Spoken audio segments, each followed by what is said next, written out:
ஆமா இந்த வெள்ளை பூனையாவது ஒரு குட்டி போடக்கூடாதா? அதுவும் இல்லை.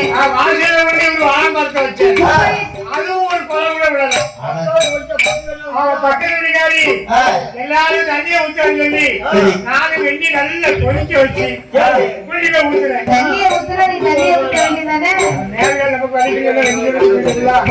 அப்படியாவது கொலை விடுவான்னு பார்த்தேன். அதுவும் கொலை விடல. மறுநாள் பார்த்தா மாறி போயிடுச்சு. மரத்துல கொண்டு வெண்ணிய ஊத்துனா உனக்கு என்ன அறிவு இருக்க சொன்னாங்க எல்லாரும். நான் கையால வச்ச மாதிரி காய்ச்சல் சொன்னாங்க. தண்ணிய ஊத்துனா காய்ச்ச மாட்டேங்க, உரம் போட்டா காய்ச்ச மாட்டேங்க. வெண்ணி சுட வச்சு மொழி ஊத்துனேன்.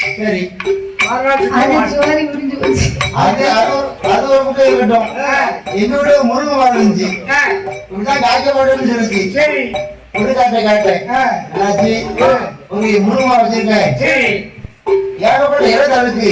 ஆனா பூ முக மாதிரி காய் காய்க்க மாட்டேன்னு சொன்னேன். அவர் ஒரு ஐடியா சொன்னாரு. அண்ணாச்சி முருங்கை மரம் நல்லா காய்க்கணும்னா ராடுப்புற போட்டு என்ன பண்ணணும், ராடுப்புற வெள்ளி போட்டு ஊத்தக்கூடாது.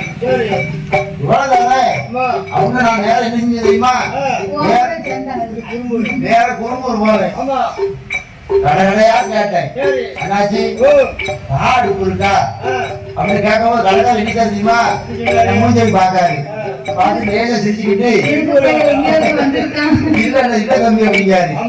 நான் பார்த்தேன் குடும்பம்லாம் இல்ல, திருச்செந்தூர் போயிருவோம். ராடுப்பு வேகாம விடக்கூடாது அப்படின்னு திருச்செந்தூர் போனேன். அங்கே கடை கடையா போய் கேட்டு பார்த்தா ராடுப்பு, ஒரு கடையில ராடுப்பு இல்லைன்ட்டான். நேரம் வந்தேன், அவன் நேரம் ஊருக்கு வந்தேன். இவர்கிட்ட மறுபடியும் கேட்டேன், நீ சொல்லியிருந்த ராடுப்பு வேணும் அலைஞ்சு பார்த்தேன், ஒரு கடையில கிடைக்கல, ராடுப்பு எங்க அலைஞ்சு கிடைக்க அப்படின்னு அப்பதான் விவரம் சொன்னாரு. ஆனா கூறுகிட்ட மனுஷன் ராடுப்புனா கடையில இருக்கும், கூறுகிட்ட மனுஷன் ஒரு பெரிய இயப்பாறையில நைட்டு வெள்ளி போட்டு ராடுப்புனா நைட்டு வெள்ளி போடணும். ஆமா போட்டு ஆள் அஞ்சு அந்த தண்ணி லேச நமக்குமா இருக்கும் போது எடுத்து அந்த மருந்து ஊத்துறீங்கன்னா நல்லா காய்க்குன்னு சொன்னேன். நீ கூடுறாம போய் அலைஞ்சிருக்க அப்படி சத்தம் போட்டாரு.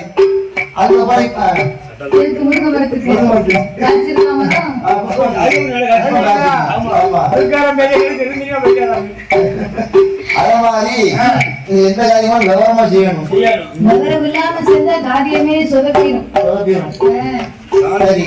அதனால வந்தா பிரம்ம ரிஷியே நான் தான் மகனாகி விட்டேன் என்று என் கையால் வளர்த்த காலாமசு மகனாட்சி, குப்பையங்களும் குப்பக்கோழி மகனாட்சி, காலி எல்லாம் அமைந்து வரும் என் கருப்பாடு மலரா போச்சு, தேடி எல்லாம் அமைந்து வரும் என் வெள்ளாடு மலரா போச்சு.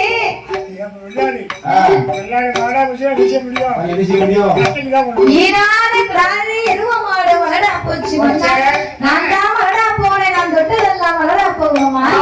இப்படி எல்லாம் நான் நினைச்சு சரி நம்ம வளர்த்ததெல்லாம் மலரா போச்சு, நம்ம கையால ஒரு தென்னம்பிள்ளை வாங்கி பிள்ளைக்கு பிள்ளையா வளர்ப்போம் அப்படின்னு தென்னம்பிள்ளை வாங்கி வீட்டு வாசல்ல வச்சேன். என் வீட்டு வாசல்ல தானே வச்சிருக்கேன். நான் வச்சேன்னு சொல்லி பக்கத்து வீட்டுக்காரி பொறாம பிடிச்சவன் அவளும் ஒரு தென்னம்பிள்ளை வாங்கி வீட்டு வாசல்ல வச்சு அவளும் தண்ணியை ஊத்துனா நானும் தண்ணியை விட்டு நீங்க ஊத்துன போறதுல